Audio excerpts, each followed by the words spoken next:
Hi students, welcome to a new class. ഇന്നത്തെ ക്ലാസ്സിൽ നമ്മൾ പറയാൻ പോകുന്ന ഇന്ന് നടന്ന ഫിനാൻഷ്യൽ മാനേജ്മെൻറ്റ് ക്വസ്റ്റ്യൻ പേപ്പറാണ്. ജസ്റ്റ് ഒരു ഡിസ്കഷൻ എന്നുള്ള ലെവലിലാണ്. കാരണം ഇതിൻ്റെ ക്യാമ്പ് നമുക്ക് ഉടനെ സ്റ്റാർട്ട് ചെയ്യുമ്പോൾ അന്നേരം നമ്മൾ ആൻസർ കീയൊക്കെ ഇടുന്നതായിരിക്കും. അപ്പോൾ ജസ്റ്റ് ഒന്ന് ക്വസ്റ്റ്യൻസ് മാത്രം ഒന്ന് പറയുക. ബിസിനസ് ഫിനാൻസ് എന്താണെന്നുള്ള ഫസ്റ്റ് ചാപ്റ്ററിൽ ആദ്യത്തെ ടോപ്പിക്കാണെന്ന് വരുന്നത്. അതേപോലെ തന്നെ ആദ്യത്തെ ചാപ്റ്റർ തന്നെയാണ് ഇൻവെസ്റ്റ്മെൻറ്റ് ഡെസിഷൻ എന്താണെന്ന് ചോദിക്കുന്നുണ്ട്. കാരണം പ്രധാനപ്പെട്ട ഡെസിഷൻസ് പറഞ്ഞ നാളെ നമ്മൾ പഠിക്കുന്നുണ്ട്.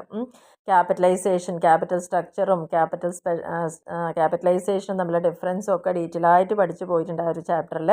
പിന്നെ വരുന്നത് സ്പെസിഫിക് കോസ്റ്റ് ആണ്. അപ്പോൾ കോസ്റ്റിൻ്റെ തന്നെ ഡിഫറെൻറ്റ് ക്ലാസിഫിക്കേഷൻ വരുന്നുണ്ട്. അതിൽ വരുന്നതാണ് സ്പെസിഫിക് കോസ്റ്റ് എന്ന് പറയുന്നത്. ക്യാപിറ്റൽ സ്ട്രക്ചർ എന്താണെന്നുള്ളത് വളരെ ഡയറക്റ്റായിട്ട് ചോദിച്ചൊരു ക്വസ്റ്റ്യൻ തന്നെയാണ്. ക്യാപിറ്റൽ സ്ട്രക്ചർ എന്ന് പറഞ്ഞാൽ മിക്സ് ഓഫ് ഇക്വിറ്റി ആൻഡ് ഡെപ്റ്റ് ആണ് അവിടെ വരുന്നത്.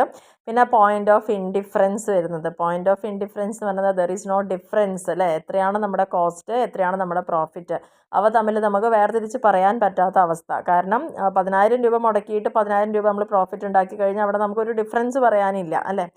അപ്പോൾ അവിടെ രണ്ടും ഈക്വൽ ആവുക, ബ്രേക്ക് ഈവൺ ആവുക എന്നുള്ളതാണ് അവിടെ ഉദ്ദേശിക്കുന്നത്. പിന്നെ ഓപ്റ്റിമം ക്യാപിറ്റൽ സ്ട്രക്ചർ, കാരണം ഏതൊരു ക്യാപിറ്റൽ സ്ട്രക്ചർ സെലക്ട് ചെയ്യുമ്പോഴാണോ നമുക്ക് അതിലുള്ള എക്വിറ്റി ഷെയർ ഹോൾഡേഴ്സിന് വെൽത്ത് ക്രിയേറ്റ് ചെയ്യാൻ പറ്റുന്നത്, കമ്പനിയുടെ വാല്യൂ കൂട്ടാൻ പറ്റുന്നത്, ആ ഒരു സ്ട്രക്ചറിനെ തന്നെയാണ് ഓപ്റ്റിമം ക്യാപിറ്റൽ സ്ട്രക്ചർ എന്ന് പറയുന്നത്. ക്യാപിറ്റൽ ബഡ്ജറ്റിംഗ് എന്ന് പറഞ്ഞാൽ ലോങ് ടേമിലേക്ക് നമ്മളൊരു ഹെവി ഇൻവെസ്റ്റ്മെൻറ്റ് ചെയ്യുകയാണെന്ന് വെച്ചാൽ അതിനാണ് ക്യാപിറ്റൽ ബഡ്ജറ്റിംഗ് എന്ന് പറയുന്നത്. മ്യൂച്വലി എക്സ്ക്ലൂസീവ് പ്രോജക്റ്റ് പറഞ്ഞു കഴിഞ്ഞാൽ അതായത് ഒന്നോ രണ്ടോ നമുക്ക് ഓൾട്ടർനേറ്റീവ്സ് ഉണ്ടാവുകയും ഏതെങ്കിലും ഒരു കാര്യം നമ്മൾ നടപ്പിലാക്കുന്നതിൻ്റെ ഭാഗമായിട്ട് മറ്റൊരു ഓൾട്ടർനേറ്റീവ് അത് അഫക്റ്റ് ചെയ്യാതെ തന്നെ നമുക്ക് പോവുകയാണെങ്കിൽ അതിനെ തന്നെയാണ് മ്യൂച്വലി എക്സ്ക്ലൂസീവ് ആയിട്ടുള്ള പ്രോജക്റ്റുകൾ എന്ന് പറയുന്നത്. ക്യാപിറ്റൽ റേഷനിങ് എന്ന് പറഞ്ഞാൽ റേഷൻ ഷോപ്പ് ആലോചിക്കുക. അതായത് ഗവൺമെൻറ് തരുന്ന സാധനങ്ങൾ എല്ലാവരിലേക്കും എത്തുന്ന പോലെ ഡിസ്ട്രിബ്യൂഷൻ ചെയ്യുക. അപ്പം നമ്മുടെ കയ്യിലുള്ള ക്യാപിറ്റൽ എന്ന് പറയുന്നത് വളരെ സ്കെയേഴ്സ് ആണ്, അധികമൊന്നുമില്ല. അപ്പോൾ അതിനെ നമുക്ക് എങ്ങനെയൊക്കെ ഡിവൈഡ് ചെയ്ത് വേണ്ട പ്രോജക്റ്റിലൊക്കെ കൊടുക്കാൻ പറ്റും. അതിനെ തന്നെയാണ് ക്യാപിറ്റൽ റേഷനിങ് എന്ന് പറയുന്നത്.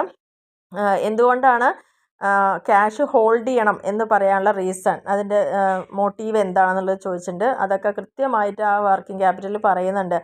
ഭാവിയിലെ ബിസിനസ് എക്സ്പാൻഡ് ചെയ്യാനും നമുക്ക് സോൾവൻസി ഉണ്ടായിരിക്കാനും നമ്മുടെ ക്രെഡിറ്റേഴ്സിന് കൊടുക്കാനും ഒക്കെ വേണ്ടിയിട്ടാണ്. പിന്നെ എന്താണ് ലീഡ് ടൈം എന്ന് പറയുന്നുണ്ട്. അതായത് നമ്മളൊരു ഇൻവെൻറ്ററി വാങ്ങിയിട്ട് അത് പ്രൊഡക്റ്റ് ആക്കി മാറ്റാൻ എടുക്കുന്ന ആ ഒരു സമയം. 13 എന്ന് പറഞ്ഞാൽ ക്യാഷ് ഡിവിഡൻഡ്. ആ ഡിവിഡൻഡ് എന്നുള്ള ചാപ്റ്ററിൽ ഡിഫറെൻറ്റ് ടൈപ്സ് ഓഫ് ഡിവിഡൻഡ് പറയുന്നുണ്ട്. അപ്പോൾ അതിൽ തന്നെ ഒരു ഡിവിഡൻഡാണ് ക്യാഷ് ഡിവിഡൻഡ്. കമ്പനി കിട്ടുന്ന ലാഭത്തിന് ക്യാഷായിട്ട് കൊടുക്കുന്നുണ്ടെങ്കിൽ അതിനെ തന്നെയാണ് ക്യാഷ് ഡിവിഡൻഡ് എന്ന് പറയുന്നത്. ആൻഡ് നെക്സ്റ്റ് പറഞ്ഞിരിക്കുന്ന വെൽത്ത് മാക്സിമൈസേഷൻ, ഫസ്റ്റ് ചാപ്റ്റർ ഏറ്റവും കൂടുതൽ വന്നിരിക്കുന്ന പോയിന്റുകളായി തന്നെയാണ്. രണ്ടാമത്തെ what is internal rate of return, ആ ഡിഫറെൻറ്റ് ടെക്നിക്സുകൾ ഇവിടെ പറയുന്നുണ്ട്.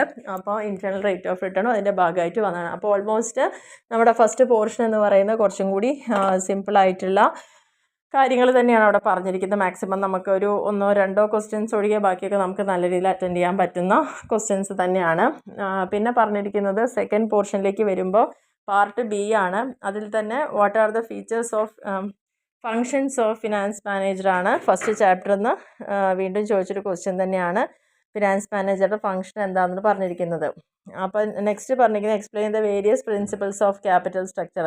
ക്യാപിറ്റൽ സ്ട്രക്ചറിൻ്റെ ഡിഫറെൻറ്റ് പ്രിൻസിപ്പിൾസിനെ കുറിച്ച് ഇവിടെ പറഞ്ഞിട്ടുണ്ട്. ആൻഡ് ക്യാപിറ്റൽ ബഡ്ജറ്റിങ്ങിൽ വരുന്ന ആ ഒരു 6-7 പോയിൻ്റ് സ്റ്റെപ്പുകൾ വരുന്നുണ്ട് അതിൻ്റെ പ്രോസസ്സ് എന്ന് പറഞ്ഞിട്ട്. അപ്പോൾ ഈ ഒരു 3 ക്വസ്റ്റ്യൻ വളരെ ഡയറക്റ്റായിട്ട് ചോദിച്ചൊരു ക്വസ്റ്റ്യൻ തന്നെയാണ്. 19ാമത്തെ ക്വസ്റ്റ്യനിൽ കമ്പനിയുടെ സെയിൽസ് ഇവിടെ തന്നിട്ടുണ്ട്, വേരിയബിൾ കോസ്റ്റ് തന്നിട്ടുണ്ട്, ഫിക്സഡ് കോസ്റ്റ് തന്നിട്ടുണ്ട്. അതേപോലെ തന്നെ പിന്നെ പറഞ്ഞിരിക്കുന്നത് ലോങ് ടേം ലോൺ ഉണ്ടെന്ന് പറഞ്ഞിട്ട് 4 lakhൻ്റെ 10% ആണ് ഇൻട്രസ്റ്റ് കൊടുക്കുന്നത്. വളരെ സിമ്പിളായിരുന്നു കോമ്പോസിറ്റ് ലിവറേജ് കാണാനുള്ള ഒരു കാര്യമാണ് പറഞ്ഞിരിക്കുന്നത്. നെക്സ്റ്റ് പറഞ്ഞിരിക്കുന്നത് ബി ലിമിറ്റഡ് ഇഷ്യൂ ചെയ്യുന്നത് 1,09% ഡിബഞ്ചേഴ്സാണ്. പ്രീമിയത്തിനാണ് പറയുന്നത് 10%. ഫ്ലോട്ടേഷൻ കോസ്റ്റ് തന്നിട്ടുണ്ട് 2%. ഇതൊക്കെ ഡയറക്റ്റായിട്ട് നമുക്ക് ക്വസ്റ്റ്യൻ ടെക്സ്റ്റിലുള്ള പോലെ തന്നെയാണ് തന്നിരിക്കുന്നത്. അപ്പോൾ ഇതിൽ പിന്നെ ചോദിച്ചിരിക്കുന്നത് അതിൻ്റെ ടാക്സ് റേറ്റ് 60% ആണെന്ന് പറയുന്നത്. ഡയറക്റ്റ് ക്വസ്റ്റ്യൻ ആണ്. കോസ്റ്റ് ഓഫ് ഡെറ്റ് ക്യാപിറ്റൽ എന്താണെന്നുള്ളത്. നെക്സ്റ്റ് പറഞ്ഞിരിക്കുന്ന 2 പ്രോജക്റ്റുകളുണ്ട്. ആ പ്രോജക്റ്റിൽ നമുക്ക് ഏറ്റവും ബെറ്റർ 20,000 രൂപ മുടക്കിയിട്ടാണ് ഇൻവെസ്റ്റ് ചെയ്യാൻ ഉദ്ദേശിക്കുന്നത്. ഓരോ പ്രോജക്റ്റിനും ഓരോ വർഷം കിട്ടുന്ന റിട്ടേൺ ഇവിടെ തന്നിട്ടുണ്ട്. അതിൻ്റെ ബേസിൽ എത്ര വർഷം കൊണ്ടാണ് നമ്മൾ ഇറക്കിയ പൈസ തിരിച്ചെടുക്കുന്നത് എന്നുള്ളതാണ് ഇവിടെ കാൽക്കുലേറ്റ് ചെയ്യാൻ പറഞ്ഞിരിക്കുന്നത്. 22ാമത്തെ ക്വസ്റ്റ്യൻ അതേപോലെ തന്നെ 5 ലക്ഷം രൂപയാണ് നമ്മൾ കോസ്റ്റ് ഓഫ് ഗുഡ്സ് സോൾഡ് എന്ന് പറയുന്നത്. ഓപ്പണിംഗ് ഇൻവെൻറ്ററി ക്ലോസിങ്ങും തന്നിട്ടുണ്ട്. ഇൻവെൻട്രി കോസ്റ്റ് തന്നിട്ടുണ്ട്. ഇതിൽ നിന്ന് ഇൻവെൻട്രി ടേൺ ഓവർ റേഷ്യോ കാണാനാണ് പറഞ്ഞിരിക്കുന്നത്. വളരെ സിമ്പിളായിട്ട് തന്നെ ആവറേജ് നമുക്ക് കാണാൻ പറ്റും. കാരണം ഓപ്പണിങ്ങും ക്ലോസിങ്ങും കൂടി കൂട്ടിക്കഴിഞ്ഞാൽ തന്നെ 1 lakh വരുന്നുണ്ട്. ബൈ 2 ചെയ്ത് കഴിഞ്ഞാൽ 50,000 ആണ് വരുന്നത്. 50,000 അതേപോലെ തന്നെ കോസ്റ്റ് ഓഫ് ഗുഡ്സ് സോൾഡ് വരുന്നുണ്ട്. 5 lakh ബൈ 50,000 പറയുമ്പം 1 lakh ആണ് നമുക്ക് വരുന്നത്. അപ്പോൾ ആ ഒരു റേഷ്യോ എന്ന് പറയുന്നത് അത്രയേ ഉള്ളൂ. അപ്പോൾ പാർട്ട് ബിയിലത്തെ ആൻഡ് ലാസ്റ്റ് ക്വസ്റ്റ്യൻ എന്ന് പറയുന്നത് EOQ കാണാനും number of orders per annum time between 2 consecutive orders ഒക്കെയാണ് കണ്ടുപിടിക്കേണ്ടത്. എന്നിരുന്നാലും സെക്ഷൻ ബിയും ചെറിയ ഏറ്റവും സിമ്പിളായിട്ടുള്ള ക്വസ്റ്റ്യൻസ് തന്നെയാണ് ചോദിച്ചിരിക്കുന്നത്. ആൻഡ് എസ്സേയിലേക്ക് വരികയെന്ന് വെച്ചാൽ വളരെ ഇപ്രാവശ്യം ആകെ ഒരൊറ്റ പ്രോബ്ലമേ ചോദിച്ചുള്ളൂ. ബാക്കി 3ഉം എസ്സേ ക്വസ്റ്റ്യൻ തിയറിയാണ്. അപ്പോൾ എന്തായാലും തിയറി പഠിച്ച് പോയവർക്കൊക്കെ നല്ല രീതിയിൽ തന്നെ അത് പ്രസൻറ്റ് ചെയ്യാൻ പറ്റിയിട്ടുണ്ടാവും. കാരണം വർക്കിംഗ് ക്യാപിറ്റൽ എന്താണെന്നുള്ളതും എന്തൊക്കെ ഫാക്ടേഴ്സാണ് നമ്മൾ കൺസിഡർ ചെയ്യേണ്ടത്, അതിൻ്റെ ക്യാപിറ്റൽ നീഡ്സ് കൺസിഡർ ചെയ്യുമ്പോൾ ഇതിലാണ് ചോദിച്ചിരിക്കുന്നത്. വളരെ ഡയറക്റ്റായിട്ട് ചോദിച്ചൊരു ക്വസ്റ്റ്യൻ തന്നെയാണ്. പിന്നെ 25ാമത്തെ മാത്രമാണ് ജസ്റ്റ് NPV കാണാനും IRR കാണാനും ഒക്കെയാണുള്ളത്. ഒരു 3 ക്വസ്റ്റ്യനിൽ വന്നിരിക്കുന്നത്.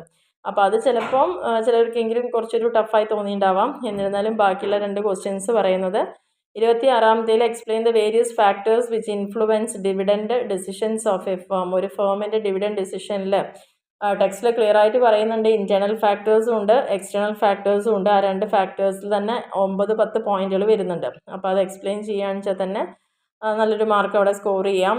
ലാസ്റ്റ് ക്വസ്റ്റ്യനിൽ what is financial management, first ചാപ്റ്ററിൽ തന്നെ എന്താണ് ഫിനാൻഷ്യൽ മാനേജ്മെൻറ്റ്, അതിൻ്റെ ഡെഫിനേഷൻ അവിടെ കൊടുക്കുക. എന്തൊക്കെ ഡിസിഷൻസ് ആണ് നമ്മൾ ഫിനാൻസ് കൺസിഡർ ചെയ്യുമ്പോൾ എടുക്കേണ്ട പ്രധാനപ്പെട്ട ഡിസിഷൻസ് എന്ന് പറഞ്ഞാൽ 4 ഇൻവെസ്റ്റ്മെൻറ്റ് ഡിസിഷനും ഫിനാൻസ് ഡിസിഷനും ലിക്വിഡിറ്റി ഡിസിഷൻ ആൻഡ് പ്രോഫിറ്റബിലിറ്റി. ഇതൊക്കെയാണ് നമുക്ക് മെയിനായിട്ട് അറിയേണ്ട കാര്യങ്ങളെന്ന് പറയുന്നത്. ഫിനാൻസ്, ഇൻവെസ്റ്റ്മെൻറ്റ്, ലിക്വിഡിറ്റി, പ്രോഫിറ്റബിലിറ്റി, ഇതിനൊക്കെ ബേസ് ചെയ്തിട്ടാണ് ആ ഒരു ഡിസിഷൻസ് എടുക്കുന്നത്.